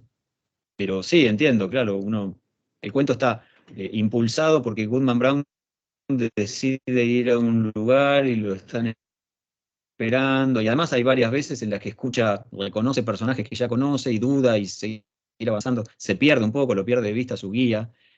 El guía es un Virgilio, es la figura que te guía por el infierno, pero para que salgas del infierno, sino que este es el que te lleva al infierno, ¿no? Un guía de perdición explicado, y quizás es intencional esa. Pero Hola. bueno, ustedes son gente de poca fe, probablemente no. Hola, no sé quién habla, sí. Sí, no, hablando de Escuchamos. impresiones de lectura, yo quería compartir que Creo que en la lectura me llamó la atención que me sentí un poco identificada, ¿no? Con este personaje Faith que es abandonado por el protagonista, entonces como que queda en una posición de vulnerabilidad. Quiero decir que sentí empatía por el personaje, eso es lo que quise decir. Ok. Porque todos te Sí, iban no, a preguntar si te sí, no es, abandonaron y todo el cosas mundo así. empezó a mirar raro y no era el objetivo. Entonces Yo también, sí. quería compartir que justamente no me parecía en ese aspecto una alegoría de la fe, porque está bastante caracterizado el personaje como un personaje que sufre y que tiene sensaciones humanas. Bien, claro. Sí, también pensé que ibas a ir también, que ibas a extenderte un poco tu comentario y a señalar el problema del patriarcado, ¿no? Y la idea, el lugar común del abandono, él abandona a la mujercita ingenua, vestida de rosa como una bebita, ja, ja, ja, y después se la encuentra en el aquelarre. El único que no, parece que no, el único que no tenía entrada para el aquelarre era él, digamos, ¿no? Y eso es escabroso, ¿no? Él le produce una... Pero bueno, quizás fue todo un sueño, una pesadilla. Él amanece ahí tirado en un recurso que luego el cine, explotado hasta el cansancio, ¿no? Habrá sido todo un sueño, ¿no? Y el narrador juega un papel un poco cómplice allí, ¿no? También porque escamotea cierta información, retasea pronunciarse al respecto y entonces nos deja un poco en ansias. Pero bien, ok. Bueno, a mí me generaba ansiedad, sí. Sí, claro, justamente como todo cuento de itinerancia, ¿no? Es decir, estamos avanzando hacia un lugar, algo va a pasar, hay una continua sensación de expectativa, es un cuento ansiógeno. Bien. Bueno, vamos a dedicarle un ratito a Melville y no los molesto más, así pueden volver a la tranquilidad de sus vidas. Les comento, de hecho, no, como si no hubiera problemas, no hay gobierno, no hay docente, pero así que no sé qué será lo próximo que no habrá. Vamos a hablar, si les parece, unos minutitos del querido Melville. Yo creo que ya gané la empatía de todos ustedes porque les conté que Hawthorne le rompió el corazón y ahí ya gané un partido para Melville, ya sé que ya ahora todos dicen, pobre Melville, se llevaba mal con la mujer y se enamoró de Hawthorne y Hawthorne no le dio bolilla. Y bueno, así es la vida. Bueno, entonces, otra vez cambio de estética. Les pido mil disculpas, no tuve tiempo de homologar todo en láminas que se parecieran. Se nota que estoy usando de otros cursos, de otros años, de otras vidas. Discúlpenme, pero bueno, hablemos de Herman Melville unos minutitos. Antes había preparado esta lámina. Recuerdan que les mostré un libro que tengo en un estado muy cachuzo, de tapas naranjas. Es uno de los 2 o 3 libros fundamentales de la americanística, es el libro de Mathisen, Renacimiento Americano. Les conté ya un poco de qué va antes, así que lo puedo obviar. Lo que quizá no les dije es que el libro contiene 5 estudios en detalle, o sea, Mathisen elige 5 autores, Emerson, Thoreau, Whitman, que le parecen autores del optimismo americano, y 2 autores del pesimismo antiamericano, que son Hawthorne y Melville. A mí me duele el alma, este libro es un libro magistral, es un libro fundamental, ahí me duele que se haya quedado Poe afuera, pero bueno, ¿qué se le va a hacer? Y también, y lo que comento aquí, miren, esto lo había puesto en algún otro momento, también es un libro, bueno, Mathisen tenía sus cuestiones de homoerotismo no asumido, entonces no considera prácticamente a las escritoras femeninas, que eran importantísimas en esa época, y les comento de paso, ya que estamos, el libro más vendido, escrito por un autor americano durante el siglo XIX, no fue escrito por un hombre, fue escrito por una mujer, es Harriet Beecher Stowe, y es, por supuesto, La cabaña del tío Tom. Mathisen podría decir algo más de la nada que dice sobre esa escritora y sobre ese libro. Pero bueno, ¿qué se le va a hacer? Bien, esto era para una clase en la que yo iba a entrar más en detalle en Melville. No lo voy a hacer hoy, no los quiero retener tanto, pero fíjense qué linda frasecita de Borges que yo había encontrado, ¿no? El tema constante de Melville es la soledad. La soledad fue acaso el acontecimiento central de su azarosa vida. Hermosa frase para alguien que estuvo toda su vida, que nunca pudo estar solo, que siempre estaba a bordo de un barco, rodeado de 100 personas más, o luego en una casa llena de hijos y de parientes, y que tenía que escaparse para escribir. O sea, alguien que añoraba la soledad, más bien. No voy a entrar en demasiados detalles sobre Melville. Bueno, tuvo una vida muy itinerante, todos lo sabemos. También tuvo antecesores puritanos calvinistas, etc. Todos saben que fue marinero, participó de motines a bordo, desertó. Pudieron habérselo comido los caníbales en algún momento, pero por suerte para nosotros no se lo comieron. Volvió a Estados Unidos, sentó cabeza, se dedicó a escribir, no le fue demasiado bien, terminó trabajando en una aduana, etcétera, etcétera. Murió bastante desconocido, eso causa mucha tristeza, pero bueno, ¿qué se le va a hacer? El año pasado o el anteaño, yo no recuerdo cuándo fue, vimos esta obra, Billy Budd, es lo último que había escrito y que se conservó inédita. La obra, fíjense, aparece en 1924, una de las mejores obras de la literatura norteamericana, ¿sí? Melville muere en 1891, nadie se entera de que muere, y en 1924 recién alguien se toma la molestia de corregir y publicar algo que había quedado tirado en sus cajones, y era una obra maestra, nada menos, ¿no? Pero bueno, vamos, no nos pongamos tristes. Vamos a hablar un poco de este relato, Yo y mi chimenea. Ahí busqué lo más parecido a una chimenea bizarra y robusta. Creo que la del cuento lo desborda todo, ¿no? Parece que es demasiado grande, así que no sería esta. Empiezo por contarles un dato que probablemente les parezca simpático, o en todo caso aportará al enriquecimiento de la lectura que harán de este relato, que parece muy sencillo, y que es tan sencillo que es un enigma, ¿no? Les cuento que durante un tiempo Melville vivió en esa casa, que ha sido reconstruida, no estaba tan bonita en su época. Melville era un hombre bastante abandonado en el aseo personal, etcétera, así que la casa seguramente se caía a pedazos en su época. Ahí hay una foto de cómo estaba la chimenea. La casa se llama Arrowhead, hoy es un museo, ustedes también pueden pagar allí una modesta entrada y pasear y ver alguna cosa. Quizás le perteneció a Melville, qué sé yo, cuando uno ve una pluma o un calzoncillo, uno no sabe si fue del escritor o de quién fue, vaya a saber, ¿no? Es un acto de fe. En fin, ahí hay un museo, bueno, esto sucede en Pittsfield, ¿sí? Después Melville se va a ir a Nueva York. Fíjense que el artículo de Casing se llama Melville vive en algún lugar de Nueva York, refiriéndose a la triste constatación de que nadie lo conocía, nadie sabía dónde estaba, ¿no? Era el autor de Moby Dick, pero Moby Dick era un fracaso. Y, como les digo, pasó bastante desapercibida la existencia de Melville para la literatura norteamericana. Henry James elabora su teoría de la novela norteamericana y nunca había leído Moby Dick, por ejemplo. Es bastante grave eso, ¿no? Entonces, lo que les quiero decir es que Melville vivió en una casa, ¿sí? Tenía hijas, también tenía hijos, con una mujer con la que no se llevaba nada bien, tenía una chimenea, ¿sí?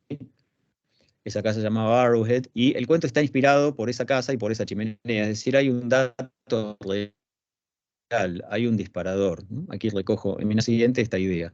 Hay datos reales, es decir, podemos pensar que este narrador maniático, delirante del cuento, de alguna manera es un alter ego de Melville, ¿sí? Y además les agrego un dato. Esa casa que les mostré había sido construida por un ancestro de Melville que había sido capitán, ¿sí? Y en el cuento, el narrador dice que la casa en la que está le produce mucho orgullo porque es de un antepasado que fue un capitán. Entonces, también hay un elemento adicional. El narrador dice que este antepasado tenía el apellido Dacres, ¿sí? Dacres se escribe. Ahora, Dacres, fíjense que es un anagrama de sacred, ¿no? Es algo sagrado. La chimenea, a la vez, tiene un secret cabinet, ¿no? Un secret closet, se dice. O sea, tiene un compartimento secreto. Parece que ahí hay algo de lo sagrado y algo de lo secreto. Todo esto va a advenir en el hecho de que Melville le da al relato un formato de una confesión personal, ¿no? El narrador nos está contando su diario de una manía, es un maniático, es un obsesivo, y todo el tiempo habla de sí y de su chimenea, y fíjense que es yo y mi chimenea, él dice, como el cardenal Wolsey, ¿no? Que decía yo y mi rey.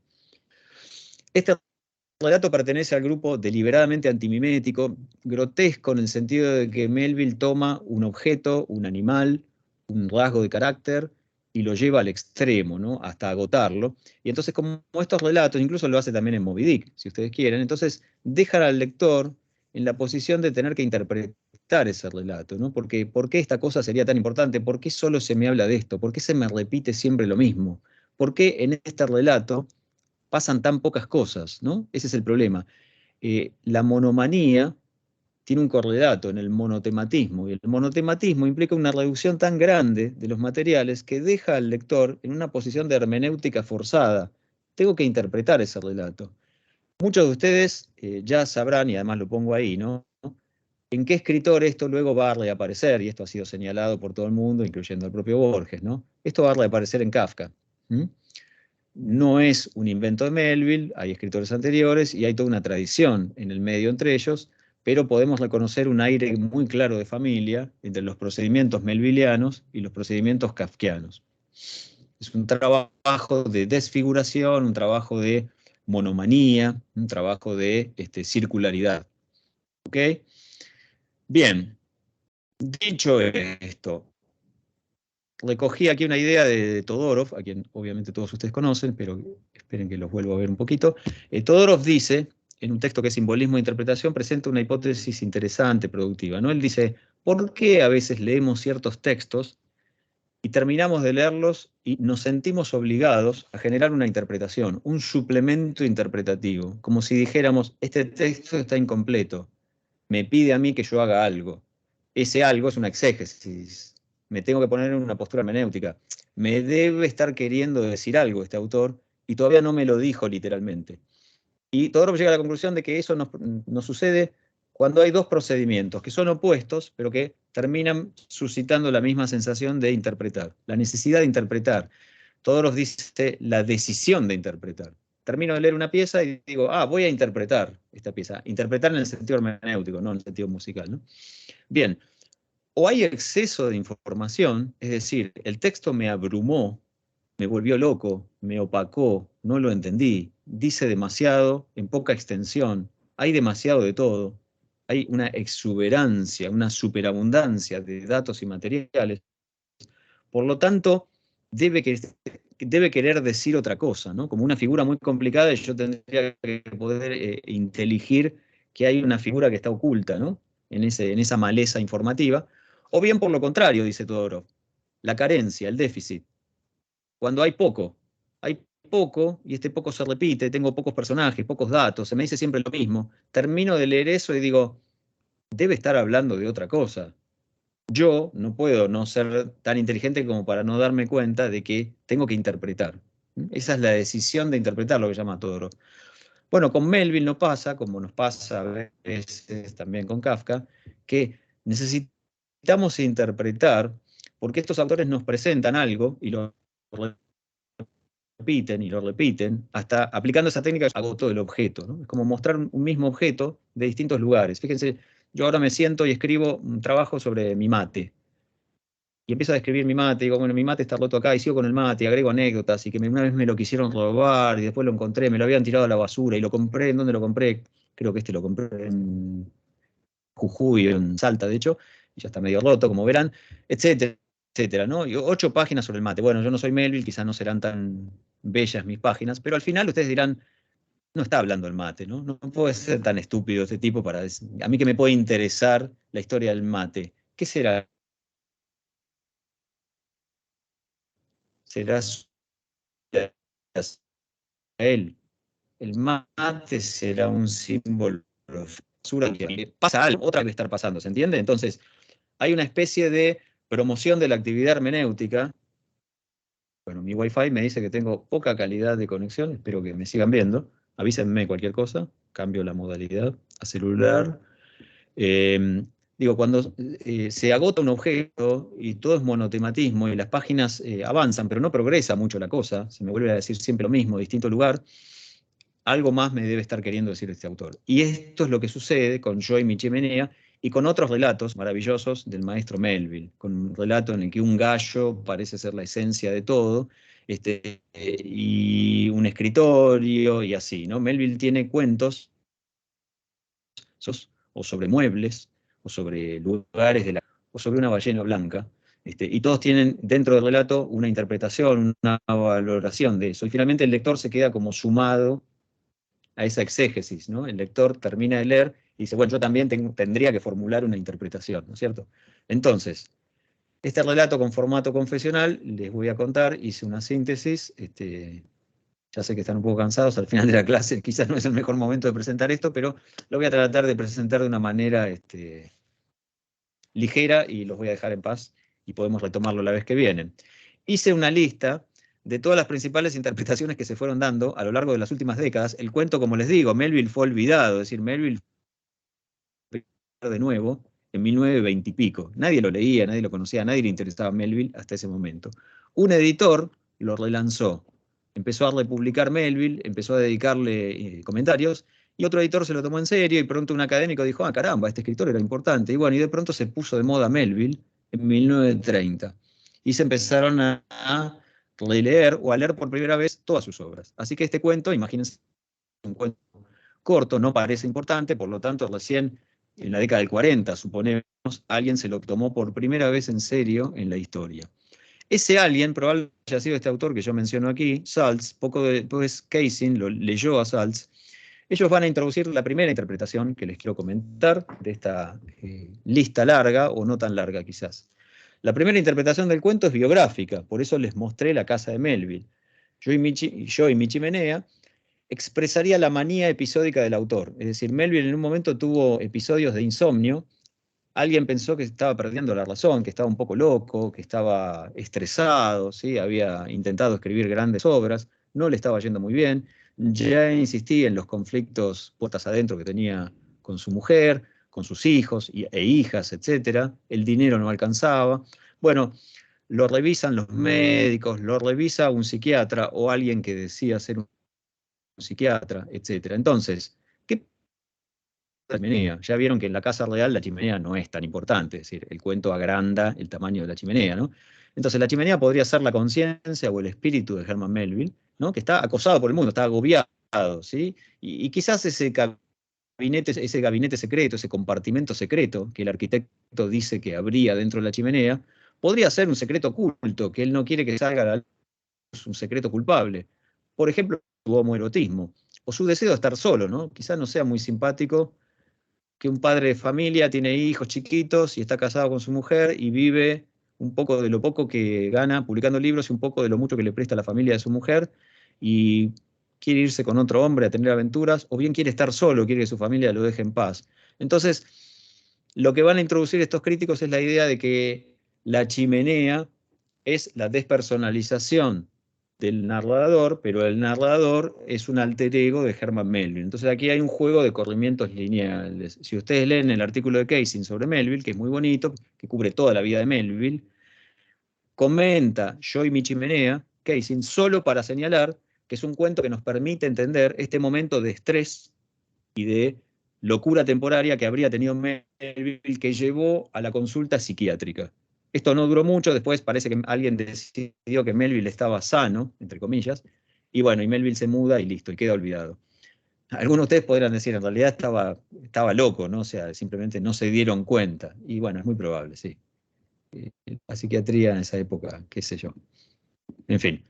Bueno, esta sería una primera interpretación. Entonces, en la década del 40, en la década del 50, Yo y mi chimenea se leía en clave biográfica. El cuento se trata de Melville, la chimenea es la chimenea de su casa, pero en realidad quiere decir otra cosa. Son los problemas personales de Melville. El narrador no quiere que le tiren abajo la chimenea, el narrador está abrazado, quiere morir abrazado a esa chimenea, porque es su familia, es su gloria, es lo único que le importa, es su obsesión. Ha ocupado todos los valores de su vida, ¿no? Él quiere estar ahí, no quiere hacer otra cosa. De hecho, ¿qué hace en su tiempo libre? Fuman la pipa. La pipa es una chimenea en miniatura. Así que hay un sistema triádico. Yo, mi chimenea y mi pipa. La pipa es una chimeneíta, o la chimenea es un pipazón, qué sé yo, como le quieran decir, ¿sí? Bueno, entonces, poco después, esto lo puse en orden cronológico porque me parece más instructivo y quizás gracioso de presentar así, pues yo podría presentar todo en un orden simultáneo, pero les cuento cómo se fueron dando las sucesivas interpretaciones. Aparece otro crítico y dice que en realidad hay una identificación del narrador con la chimenea y la casa, y que todos los demás que lo rodean son como gente proactiva, gente que quiere hacer cosas, gente que quiere ganar dinero, que quiere traer a arquitectos, albañiles, irse, casarse, irse de viaje. Incluso la mujer, que tiene la misma edad del narrador, es una mujer que parece muy jovial. Etariamente también sería anciana, y sin embargo, desde el punto de vista anímico, la mujer está muy activa. La mujer se parece a las hijas, en esta cosa de que van, vienen, hacen cosas, lo molestan a él. Él es alguien que casi que está muerto en vida, ¿no? Él quiere estar sentado fumando y poniendo leña en la chimenea y no quiere hacer más nada. Entonces quizá el tema puede ser la ancianidad que se enfrenta a la juventud, ¿no? El hombre que se aferra a lo último que tiene, a lo único que le queda. Y de hecho, dentro del cuento se cita al Rey Lear de Shakespeare, ¿no? Que es la gran metáfora literaria del anciano cuya vida se desmorona y que entonces tiene que, de alguna manera, delegar y pasar a ser cuidado también por sus hijas, ¿sí? Entonces yo voy poniendo aquí pero, porque después de esta interpretación, pongamos que ya estamos en la década del 70, alguien hace una lectura, me parece un poco más inteligente, por lo menos desde el punto de vista de la evidencia textual, y recoge los sintagmas. La chimenea es mi gran señora, mi rey. Se dice muchas veces que es una pirámide. Se habla de ella más que entre los viejos,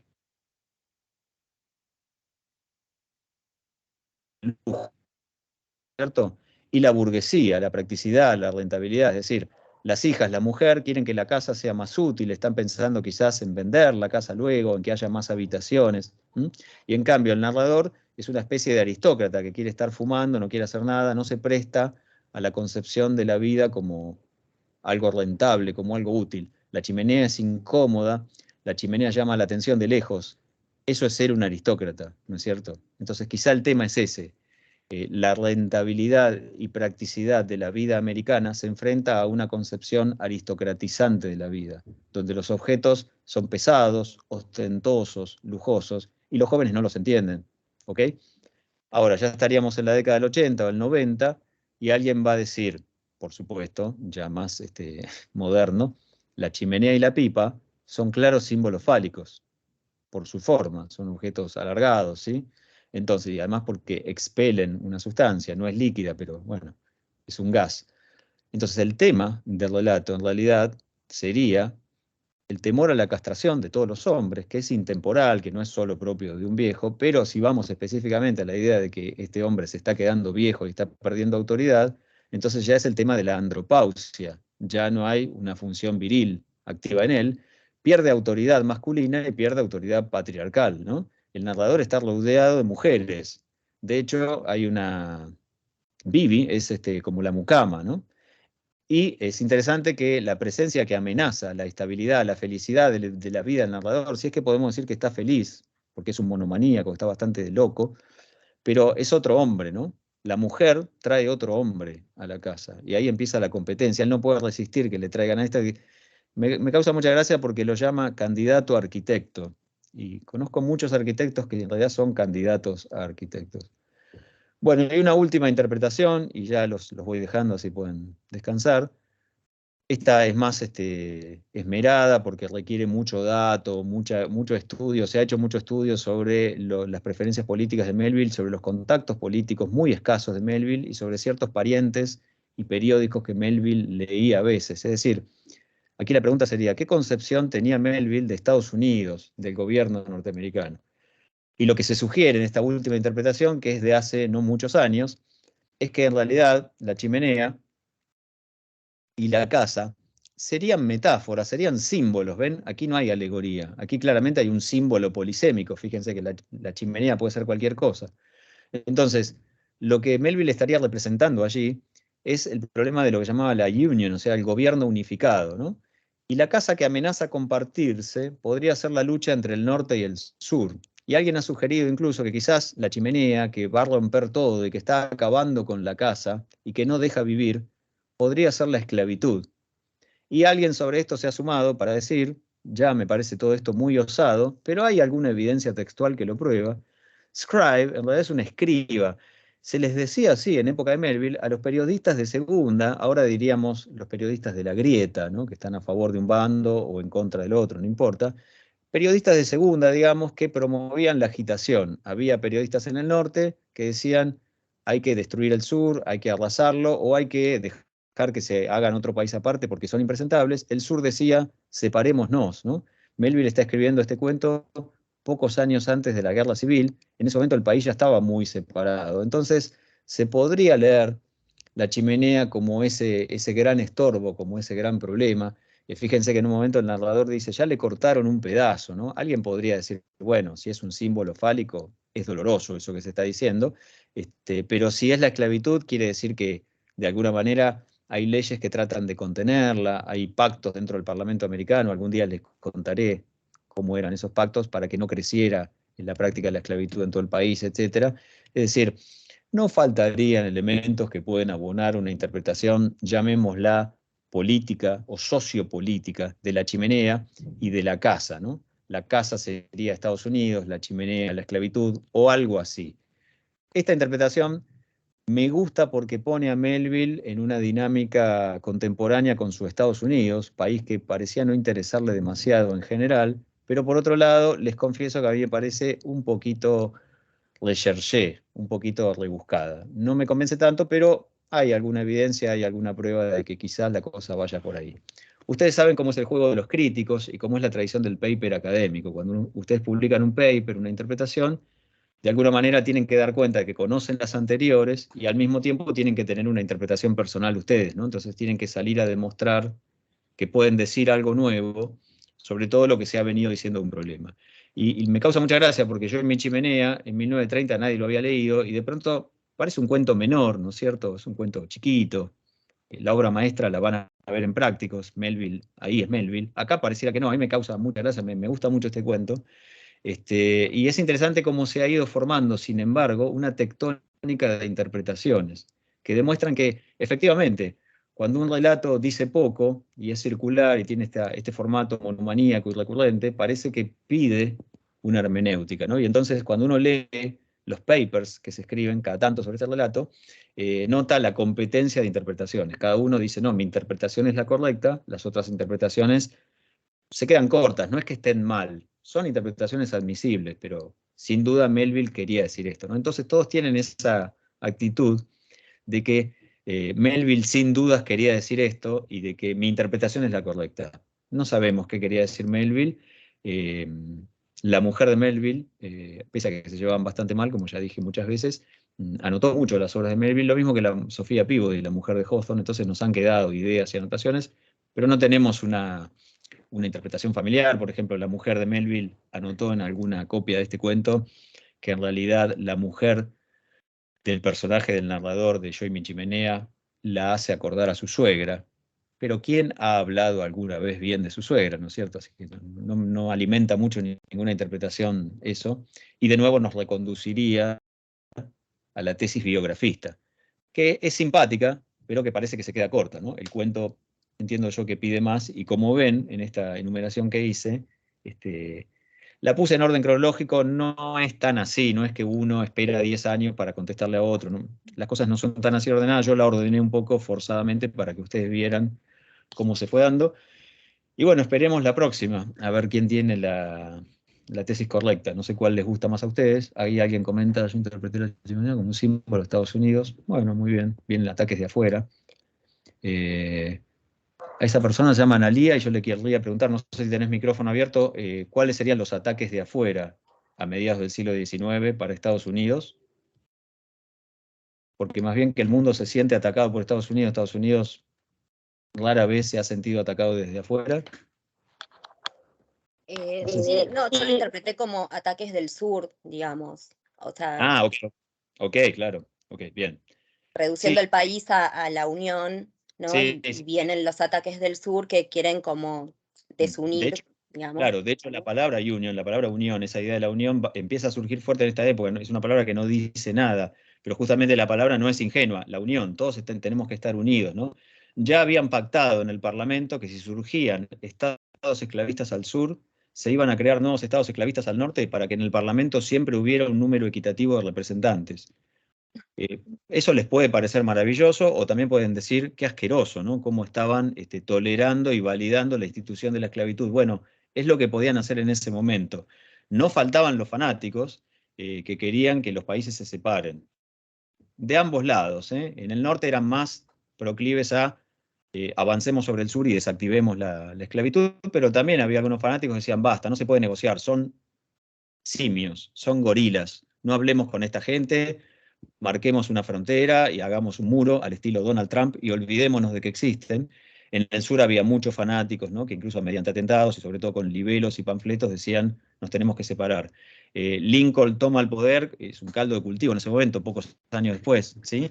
Y justamente llega con la misión de ver si puede conciliar las partes, pero las partes eran realmente inconciliables, ya, porque había problemas económicos de por medio. El sur no se podía sostener sin la esclavitud. Entonces, desmantelar la esclavitud implicaba tener que reorganizar el país. El sur prefirió apartarse, crear un país propio, y bueno, fue a la guerra. El norte no lo perdonó. El norte podría haber dicho, ok, se separan, ok, son otro país, pero no aceptaron eso. Lincoln toma la decisión de decir, no, ustedes no se pueden separar. Si se quieren separar, váyanse a vivir a otro país, llévense los esclavos, llévense todo, pero la tierra nos la tienen que dejar, es nuestro país, ¿no? Y bueno, en esa tensión, este relato podría serlo interpretado. Quizás hay claves que van en ese sentido. ¿Sí? Bueno, no sé si les ha gustado, elegí una pieza deliberadamente menor, si ustedes quieren. de los grotescos de Melville, tiene muchos así, en este estilo. Tiene mucha obra Melville, tiene poesía, ensayo, en fin, una obra muy vasta, digna de visitar. Ojalá en los prácticos disfruten Bartleby, sin duda no tiene fallas. Acá está esta hermosa edición de la Biblioteca de Babel de Borges. No sé cuál van a usar en prácticos, pero bueno, hay muchas traducciones. Y bien, de mi parte, entonces, ¿qué me queda por decir? Ya nada, porque es un poco avanzada la hora. La semana que viene, el corpus para la semana que viene. 2 ensayos de Emerson, esperen que me lo había anotado en algún lugar. No quiero mandarles a leer 800 cosas. Acá estamos. Confianza en sí mismo y naturaleza, así se llaman los 2 ensayos de Emerson sobre los que vamos a trabajar la semana que viene, y un ensayo de mi muy querido Henry David Thoreau, que se llama Desobediencia Civil. Ese es nuestro corpus. ¿Quieren leer más? Encantado de mi parte, no los quiero abrumar. Cada una de las ediciones en las que están contenidos estos ensayos poseen introducciones muy dignas de ser leídas, tanto la edición de Emerson como la edición de Thoreau, que están en el campus. Luego, además, en el campus podrán encontrar un artículo de Mathisen, a quien antes mencioné, por el Renacimiento americano, sobre Thoreau, ¿sí? Y un discurso, a mi juicio, hermoso de uno de los más grandes poetas de la literatura americana, me animaría a decir yo, pero en todo caso, para que no me acusen de fervor yanqui, de la literatura norteamericana, que es Robert Frost. Robert Frost, poeta indispensable para entender la literatura norteamericana, heredero, si ustedes quieren, de Whitman, ¿sí? Bueno, allí habría que mencionar también a Carl Sandburg y a muchos otros, en fin. Si hay algo que Norteamérica tiene son cuentistas y poetas. Bueno, Frost en un momento da una conferencia sobre Emerson y dice 2 o 3 cosas maravillosas, como solo puede decirlas él, que era un poeta excelso, ¿no? Y también un escritor que consideré seriamente mientras armaba el programa para integrarlo, pero bueno, había tanto para poner que muchos genios quedaron afuera. Quizás algún día demos otro programa similar y podamos dar el lado B de los mitos americanos. Entonces, repito, Confianza en sí mismo y naturaleza de Emerson y Desobediencia Civil de Thoreau. Desobediencia Civil es uno de los ensayos, se los vendo, ahora hago la venta de colectivero. Más importante de la historia del ensayo occidental, diría yo. Texto que disparó movimientos, revueltas, agitación, texto que iluminó al Mahatma Gandhi y texto que ha inspirado rebeliones, revueltas y a veces atentados terroristas también en Estados Unidos y en otros lugares del mundo, ¿no? Allí vamos a ver al Thoreau anarquista. En fin, hay mucho más Thoreau, yo soy muy cultor de Thoreau. Y hablaremos entonces, para situarlos en un contexto, vamos a hablar de esta palabrita mágica que muchos de ustedes conocerán y que no sabrán bien qué es el trascendentalismo. Entonces, 2 promesas antes de entrar en los textos de Emerson. Vamos a decir algunas cosas sobre el género del ensayo y su importancia en la literatura norteamericana. Podrán adivinar ustedes que tiene que ver con los sermones de los predicadores en un país fundado por teólogos y predicadores, ¿sí? Vamos a hablar un poquito del género ensayístico, vamos a hablar un muchito del trascendentalismo, del movimiento trascendentalista, qué significa, qué fue, qué es, ¿sí? Y entonces luego pasaremos a analizar los ensayos de Emerson y Thoreau. Si quedaran dudas, que sería muy saludable, sobre los textos de hoy, y les parece que tienen valor general, las hacen por el campus, de modo que yo las recoja al comienzo de la clase el miércoles que viene, que no sé en qué formato va a ser, no sé si voy a estar en otro planeta, si me voy a transformar en un medio gaseoso y voy a entrar a su conciencia, o en las moscas esas de la serie Westworld, y para infectarlos, no sé cómo va a ser la clase que viene. Bueno, entonces, preguntas generales podemos hacerlas por el campus y las recogemos. Preguntas puntuales o cosas que por ahí no quieren exponerse públicamente, me las hacen por mail, que me han estado haciendo. En cualquier caso, contestaré encantado. Y bueno, prometí terminar temprano, no es muy temprano, les dejo 10 minutos de chapa. ¿Alguna duda, alguna pregunta, cuestión, problema operativo, algo así? Me olvidé totalmente, perdón, de la tribu de YouTube. No sé si esto salió bien, no sé si alguien miró el video en YouTube. Ojalá que le haya servido a alguien. De nuevo, renovadas disculpas por usar el Teams. Doy una materia muy numerosa, el año pasado eran más de 400, este año son más de 200. Hay muchas plataformas que no puedo usar porque en su versión gratuita son para menos de 100. ¿Ok? Entonces, a mí no me sirven. Ese es el motivo. No es que me guste sufrir el Teams. Me encanta el Google Meet, de hecho, pero no lo puedo usar. Bien. De no mediar ninguna cuestión más, les agradezco muchísimo la atención a los que pudieron estar conectados, a los que verán este video luego, los saludo allí a la cámara. Voy a tratar de renderear esto y subirlo, espero que se haya grabado bien, no sé si eso sucedió. Y cualquier problema me escriben, como digo, y bueno, cuídense mucho, espero que hayan disfrutado los cuentos, si no los había leído, léanlos. Nada más de mi parte, ¿estamos bien? ¿Sí? Sí, gracias, profe. Bueno, Buenísimo. namaste. Muchas gracias. Chao, Cuídense gracias. Muchas gracias. Chao, Chao, chao. profe. Hasta luego. Buenas noches. Chao, profe.